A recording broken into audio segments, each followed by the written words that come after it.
Bendiciones a todos, me alegra mucho poder saludarlos. Estoy muy agradecido con Dios por sus oraciones, por la manera como ustedes nos acompañan, por sus comentarios, eh, cómo nos acompañan en un tiempo tan especial como el estudio de la Biblia y la oración.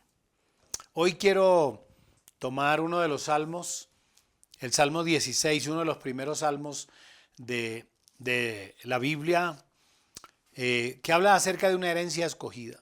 Capítulo 16, y voy a leer del versículo 4 al 8, pero nos vamos a pasear realmente por este salmo. Dice el salmista: se multiplicarán los dolores de aquellos que sirven diligentes a otro Dios. Y observen, si tienen su Biblia a la mano, que el término Dios está en minúscula, es decir, no está hablando del Dios de los cielos, sino de cualquier Dios. Y cualquier Dios puede ser un ídolo, puede ser un muñeco, puede ser cualquier cosa puede ser. Dice, se multiplicarán los dolores de aquellos que sirven diligentes a otro Dios. Y él dice, no ofreceré yo sus libaciones de sangre, ni en mis labios tomaré sus nombres. Jehová es la porción de mi herencia y de mi copa. Dice, tú sustentas mi suerte. Las cuerdas me cayeron en lugares deleitosos, y es hermosa la heredad que me ha tocado. Bendeciré a Jehová, que me aconseja aún en las noches, me enseña mi conciencia. A Jehová he puesto siempre delante de mí, porque está a mi diestra, no seré conmovido. Yo creo que hay ocasiones, y son muchas las ocasiones, en que tenemos que reconocer la diferencia que existe entre quienes amamos y servimos a Dios y quienes no lo hacen. De hecho, la gran mayoría de nosotros no amábamos ni servíamos a Dios, entre otras cosas porque no le conocíamos, porque nunca habíamos oído hablar de la manera como ahora conocemos la palabra de Dios. Porque Dios no se nos había revelado a través de su palabra o a través de alguien que algún día nos mencionó a Dios o nos habló de Él o nos habló del plan de salvación. Y los que hemos llegado a Dios, o los que conocemos a Jesús, si hablamos del Señor Jesucristo, ahora, y hacemos una comparación con lo que éramos antes, definitivamente quienes conocemos ahora a Dios, podemos decir que tenemos una vida nueva y que nuestra vida es una vida más tranquila, es una vida más segura, es una vida llena de confianza. Es decir, que en definitiva existen ventajas y bendiciones para los que conocemos al Señor y los que le amamos y servimos. A mí me sorprende porque el salmista, cuando está hablando de esto, él trata de hacer un paralelo o hacer una comparación. Dice, se multiplicarán los dolores de aquellos que sirven diligentes a otro Dios. Y como lo mencioné al principio, está hablando de cualquier Dios, no del Dios de la Biblia, no del Dios soberano, no del Dios creador. Dice, yo en cambio, yo no ofreceré sus libaciones de sangre, ni en mis labios, ni siquiera lo mencionaré con mis labios. ¿Y por qué él dice eso? Él dice, porque Jehová es mi herencia, es la porción de mi herencia y de mi copa. Y le dice a Dios, tú eres quien sustentas mi carne. Es decir, habla de un Dios, de ese Dios que es nuestra herencia, del Dios que es nuestro sustentador, que es nuestro proveedor, el Dios que es nuestro deleite, nos deleitamos. La Biblia dice, deleítate a sí mismo en Jehová y Él te concederá las peticiones de tu corazón. Y habla de la hermosa herencia que le ha tocado. Bueno, eso podría decirlo, lo podemos decir seguramente todos los que hemos llegado a Dios, pero particularmente los que hemos conocido al Señor desde la infancia. Yo creo que la mejor herencia, y lo he dicho públicamente, la mejor herencia que mis padres me pudieron dejar, no fue ni siquiera que me hubieran levantado en un buen hogar, ni siquiera que me hubieran pagado el estudio, la universidad, la mejor herencia que mis padres me dejaron a mí fue el haber conocido a Dios, el que ellos me hubieran encaminado en el conocimiento de Dios. Porque esto es lo que ahora me hace entender y lo que significa Dios para mí. ¿Qué es lo que el salmista está diciendo? ¿Qué es lo que Dios significa para él? ¿Qué es lo que él entiende de ese Dios? Y entonces, debido a esa declaración, en el versículo 8, entonces él hace una propuesta. Ese versículo, él hace la propuesta diciendo que lo va a poner delante de él. Escuchen a Angie. A Jehová he puesto siempre delante de mí, porque está a mi diestra, no seré conmovido. Oigan esto, a Jehová he puesto siempre delante de mí. Es decir, Dios siempre ha ocupado el primer lugar en mi vida. Dios siempre ha estado a mi diestra, a mi derecha. Él ha sido siempre mi compañía. Entonces él dice, a Jehová he puesto siempre delante de mí, y porque yo he puesto al Señor primero, porque he puesto a Dios primero, entonces no seré conmovido. Y esa es una cosa interesante. El conocer a Dios, ¿qué le generó a usted? ¿Sabe qué me generó a mí? Confianza. Y eso es lo que él dice. No seré conmovido. Nadie podrá tocarme.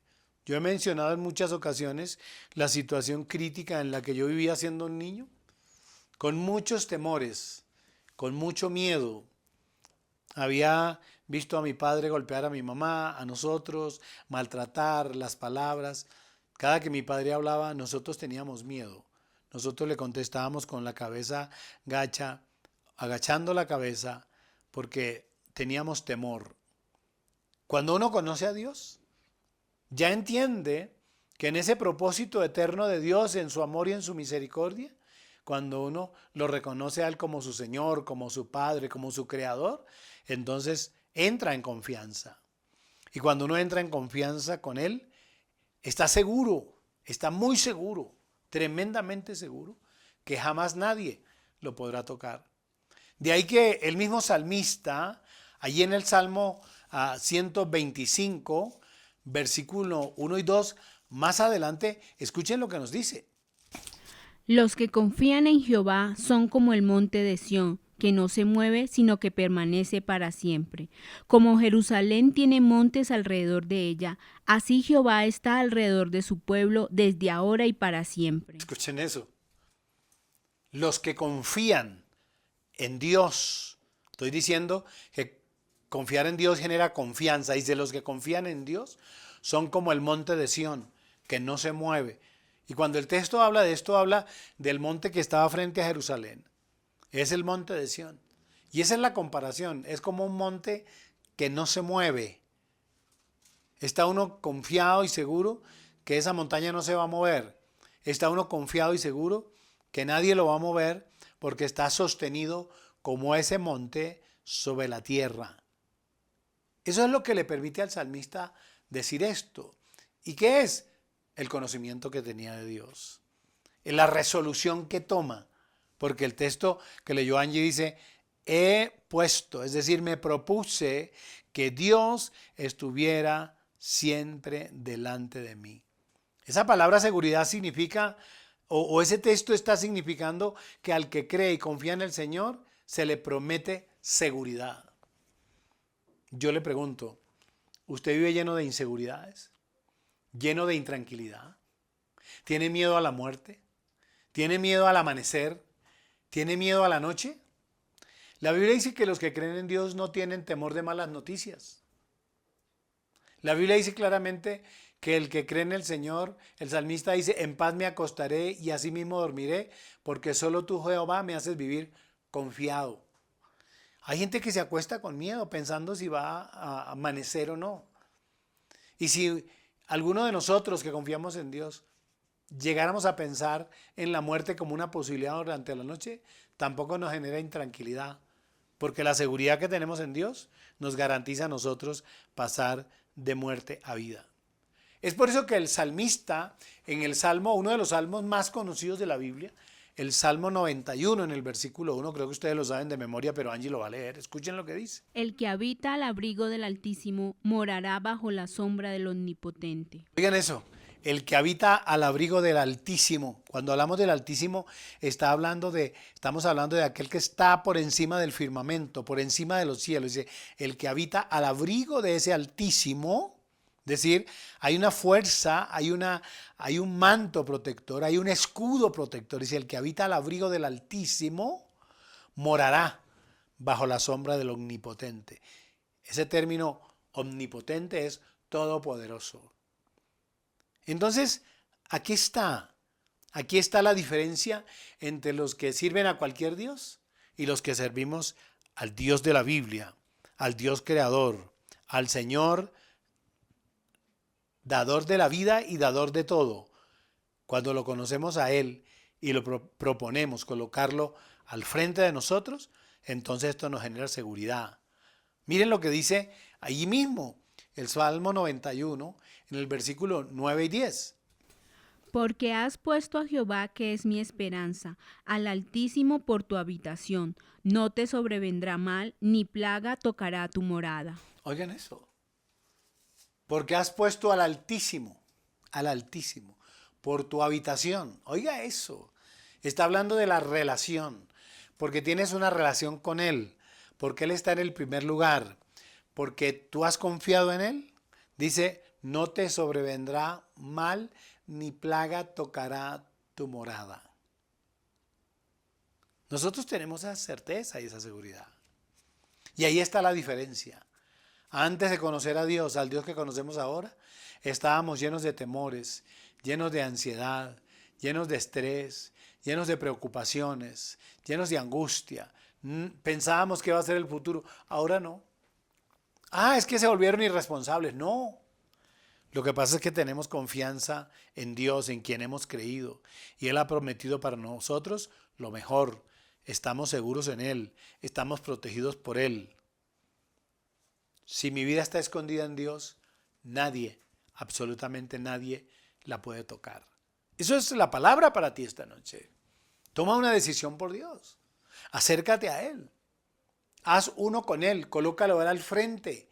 Dile, Señor, toma el control de mi vida y ve tú delante de mí. Si Él va delante de nosotros, nadie podrá hacernos frente. La Biblia dice, nadie te podrá hacer frente. Le dice el Señor a Josué, nadie te podrá hacer frente. Porque así como yo estuve con Moisés, estaré contigo. Le dice, todos los días de tu vida. Es la promesa y la garantía que tenemos. Un segundo asunto que está mostrando el salmista en el Salmo 16, está allí en el Salmo 16:9, Angie. Se alegró por tanto mi corazón y se gozó mi alma. Mi carne también reposará confiadamente. Oigan esto, cómo hace una separación maravillosa. Dice, se alegró por tanto mi corazón. Luego dice, se gozó mi alma. Y luego dice, mi carne también reposará confiadamente. Está tomando todos los elementos del ser humano. Está tomando el alma, está tomando su mente, está tomando su parte mental, su parte psíquica y está tomando su cuerpo. Entonces, ese conocer a Dios para el salmista le genera alegría, porque escuchen, dice, se alegró por tanto mi corazón. La alegría puede ser generada por un acto de generosidad o de recompensa o por el cumplimiento de un objetivo. Sí, esa es la alegría y temporal. Nos da alegría porque el equipo nuestro de fútbol ganó, porque nos va bien en las eliminatorias al Mundial, porque nos alegramos mucho cuando nuestros deportistas ganaron la medalla de plata. Yo la pasé muy bien, mucho más que dos de ellos que ganaron medallas son cristianos. Eso me alegró más todavía como pastor. Eso me produce alegría. Pero el gozo del cual el salmista habla, dice, se alegró por tanto mi corazón y se gozó mi alma. El gozo es un mayor grado de alegría. Es un mayor grado de alegría que el Espíritu Santo infunde en los corazones de quienes decidimos seguir a Dios. Es mucho más. Y cuando nosotros decidimos seguir a Dios, esto nos da la tranquilidad de estar en paz con Él. No solo en esta vida, sino eternamente. Escuchen lo que dice San Juan en el capítulo 15, versículo 10 y versículo 11. Si guardareis mis mandamientos, permaneceréis en mi amor, así como yo he guardado los mandamientos de mi Padre y permanezco en su amor. Estas cosas os he hablado para que mi gozo esté en vosotros y vuestro gozo sea cumplido. Escuchen eso. La diferencia entonces entre la alegría y el gozo radica que mientras la alegría es un sentimiento temporal, el gozo, que es una influencia del Espíritu Santo en nosotros, que nos genera la paz y la tranquilidad, nos permite decir, como dice Nehemías, el libro de Nehemías, en el capítulo 8 y versículo 10, escuchen eso. No os entristezcáis, porque el gozo de Jehová es vuestra fuerza. Escuche eso, porque el gozo del Señor es nuestra fortaleza. Entonces, mientras nosotros tratamos en el pasado de conectarnos con las alegrías temporales, confundiéndolas con el gozo, y hemos aclarado aquí que el gozo es una influencia especial del Espíritu Santo que nos permite tener paz con Dios, con nosotros mismos y con nuestros semejantes. Entonces el Nehemías, cuando habla, está diciendo: alégrense, disfruten lo que Dios les ha dado. ¿Saben por qué? Porque nuestro gozo no está basado en elementos externos ni materiales. El gozo del Señor es nuestra fortaleza. Lo que nos garantiza a nosotros el verdadero gozo es la estabilidad que tenemos. La estabilidad que tenemos en nuestra relación con Dios. Es la garantía que Él está a nuestro lado. Es la garantía de la provisión permanente. Es la garantía de saber que, como dije, no dependemos de elementos materiales, de la casa o del carro. Todo esto se va a quedar. Todo esto va a llegar un día en que se va a convertir en basura. Lo que garantiza esta tranquilidad de la que dice el salmista es el conocimiento de Dios. Es la disposición que Él tiene cuando dice: he puesto al Señor delante de mí y por eso entonces mi corazón vive alegre. Por eso se goza mi alma, mi espíritu se goza y mi carne también reposará confiadamente. Y hay un tercer asunto que está ahí. Ese asunto está en el versículo 10. Angie, 16:10. Porque no dejarás mi alma en el Seol, ni permitirás que tu santo vea corrupción. Escuche eso. El tercer asunto de conocer a Dios genera en nosotros seguridad de la vida eterna. De eso es que está hablando el texto. Esto es lo que el salmista dice hablando del Seol. Es seguridad de vida eterna.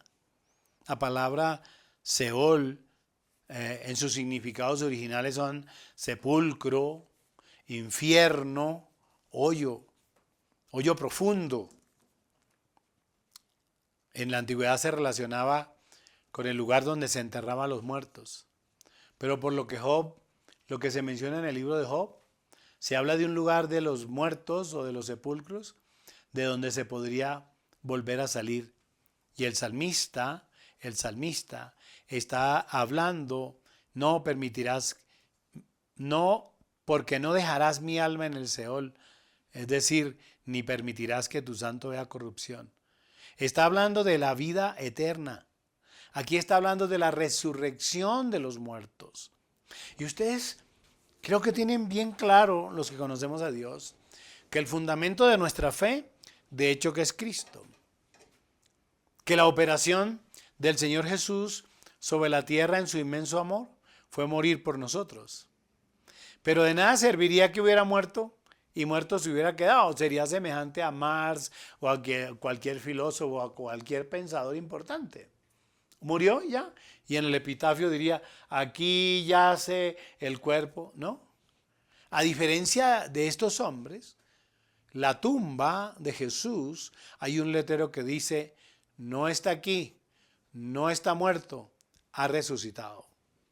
El gran misterio de la fe consiste en la seguridad que tenemos que este cuerpo mortal se vestirá de inmortalidad. San Pablo, cuando escribe a los Corintios, dice Si Cristo no hubiera resucitado, hubiera muerto y no hubiera resucitado, vana sería nuestra fe.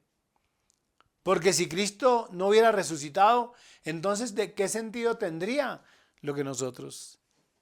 Y ya desde aquí el salmista le está diciendo a Dios, el confiar en ti me permite a mí estar seguro que no dejarás mi alma en el Seol para siempre, ni permitirás que tu santo vea corrupción, me permitirás resucitar.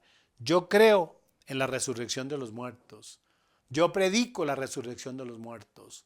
Enseño la resurrección de los muertos porque es la promesa y la esperanza más grande que puede tener cualquier cristiano. Déjenme leer algunos versículos. Primera de Corintios capítulo 15, versículo 14. Capítulo 15, versículo 14. Dice, y si Cristo no resucitó, vana entonces es nuestra predicación y vana también es nuestra fe. Y todo ese capítulo 15 habla acerca de la resurrección.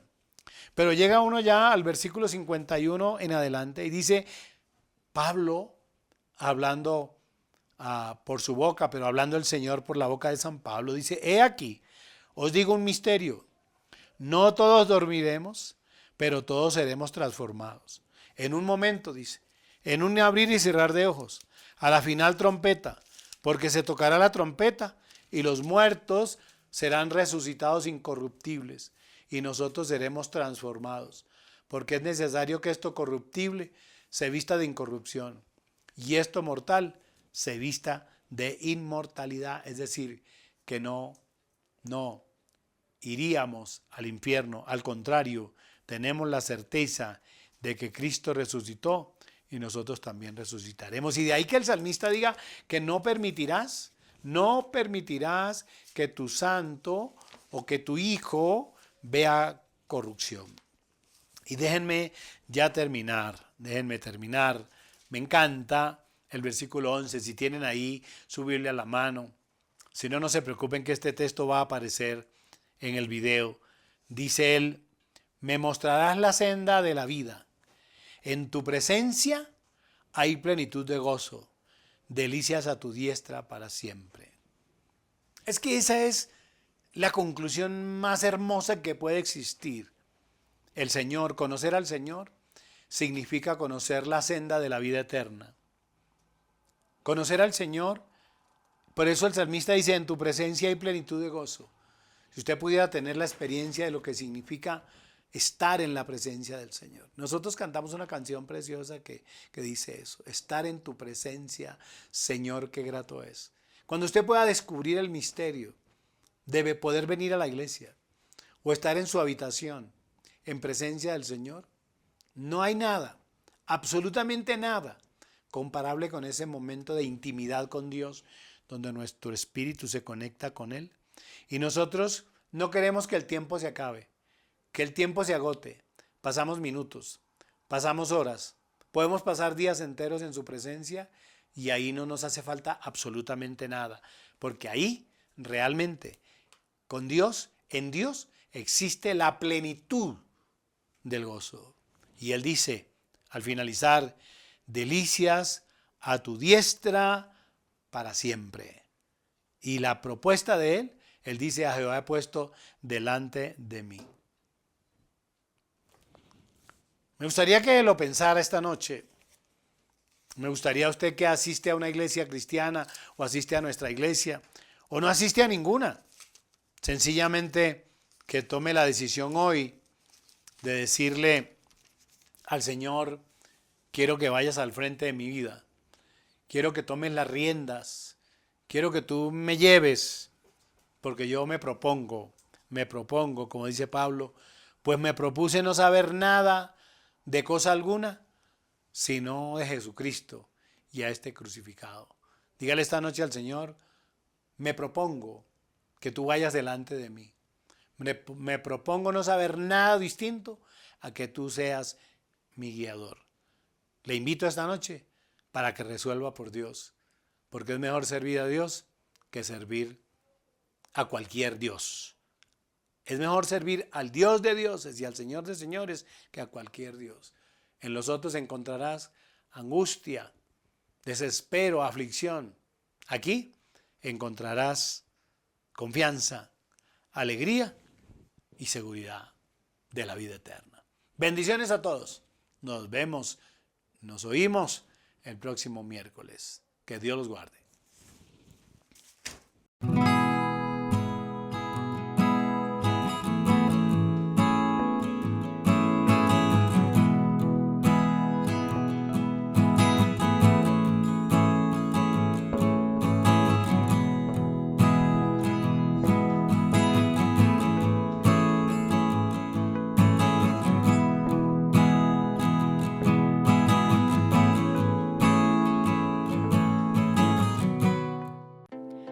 ¿Quieres apoyar nuestro ministerio? Ahora puedes hacerlo en línea a través de nuestras cuentas. En el Banco Caja Social, cuenta corriente número 21-004-06-7785. 21-004-06-7785.